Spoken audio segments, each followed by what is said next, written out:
Well, it is a great pleasure to meet once again with my good friend Prime Minister Modi. Our meeting builds on the progress that was made during the wonderful visit that I was able to make to India at the Prime Minister's invitation, and the historic participation that I had was a public day. We've elevated our ties, we've committed ourselves to a new partnership between our two countries, and there's been excellent follow-through on a whole range of issues. Much of our discussion today focused on the upcoming climate conference in Paris. We agreed that this is a critical issue for the world, that all of us have responsibilities. We are encouraged by the aggressive nature of President Modi's commitment to clean energy, and what I indicated to the Prime Minister is that I really think that India's leadership in this upcoming conference will set the tone not just for today, but for decades to come. I have great confidence in our ability to partner with other large countries like China and the European Union's efforts in order for us to really solve this problem in a significant way that will help not just our people, but I think can actually be an engine of growth over the long term. We also had a chance to talk about trade and investment, where our governments and business leaders met again last week to forge new partnerships to create jobs and opportunities for Indians and Americans. Prime Minister Modi's called on the Indian diaspora in the United States, which is very large and very successful, to contribute their talents to India's progress, and that's something that we welcome. And we discussed how we can further refine our strategic vision, our common joint vision, moving forward for security and partnerships. And that encompasses everything from scientific exchanges, educational exchanges, to security cooperation and defense procurement. On all these issues, the Prime Minister has been an outstanding partner, and it reflects the fact that as the two largest democracies in the world, two of the largest democracies in the world, we have an opportunity to help define a common set of principles that are consistent with the United Nations believes and are consistent with what both India's and the United States founders believed, that governments are there to serve their people and to provide uplift and prosperity to everyone. Prime Minister Modi, I have to say that those ideals are ones that he not only gives to, but he also acts on them. So we very much appreciate his friendship and his partnership.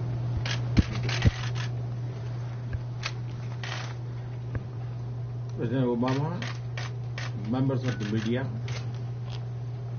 it is a great pleasure to meet President Obama in New York. Thank you for your hosting this meeting.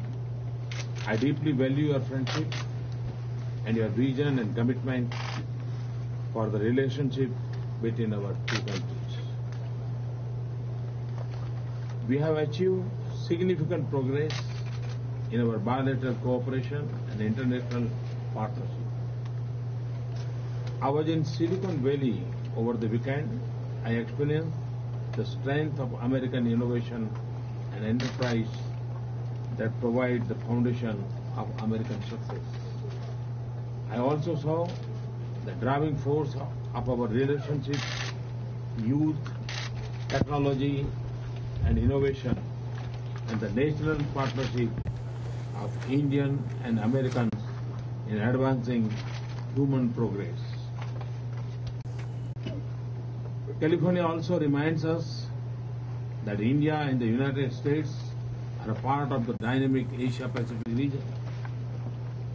Amid the problems that the world faces today and the global challenges that we see ahead, our partnership is of great significance for us and our world.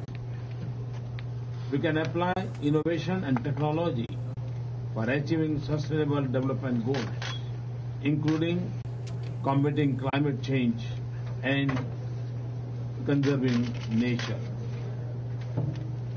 President and I share an uncompromising commitment on climate change without affecting our ability to meet the development aspirations of humanity.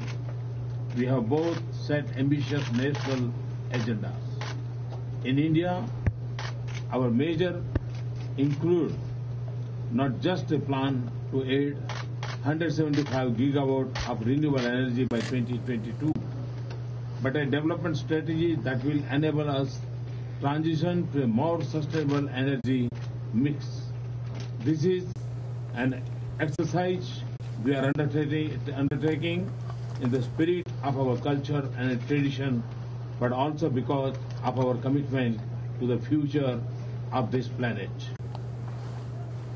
Our extraordinary bilateral partnership is the energy sector focus on clean and renewable energy and energy efficiency. I also thank President Obama for his positive response to my call for a global public partnership for developing affordable clean energy source, and that will enable faster adoption of clean energy across the world. We should work together to advance the goal, and it is equally important to develop mechanisms to ensure that the affordable also become accessible to those who need it the most. We look forward to comprehensive and concrete outcome in Paris with a positive agenda on combating climate change, which also focuses on access to finance and technology for the developing world, especially the poor countries and small island states. I thank President Obama for U.S. support for India's permanent membership of a reformed UN Security Council. I also sought U.S. support to complete the reform process within a fixed time frame. I express our appreciation for continued U.S. support for India's membership of the international export control regimes within our targeted time frame. Our partnership addresses a broad range of strategic and security concerns. Our defense cooperation, including defense trade and training, is expanding. As extinct terrorism threats grow and new ones emerge, we have resolved to further deepen cooperation on counter-terrorism and radicalism. We have just had a successful cyber security dialogue. We have agreed to further strengthen our consultation and cooperation on helping the Afghan people combat terrorism and build a peaceful, stable and prosperous future of their nation. I welcome the progress in giving shape to our joint strategic vision on our Asia-Pacific and Indian Ocean region, as also our joint engagement with regional partners like Japan. This will also strengthen our maritime security cooperation. To further increase our strategic engagement in the region, I look forward to work with the U.S. for India's early membership of ASEAN-Pacific Economic Community. Our economic partnership is a key driver of our relationship. I've had excellent meetings with business leaders in New York and San Jose. I'm very pleased with the confidence in India and value their constructive feedback and suggestions. We will also continue to work towards a stronger bilateral framework of economic cooperation, including the bilateral investment treaty and totalization agreement. This meeting and my engagement in the US demonstrate the extraordinary depth and diversity of our relationship. Our meeting today was very productive in advancing some of our immediate priorities as also our broader strategic partnership. Thank you. Thank you very much.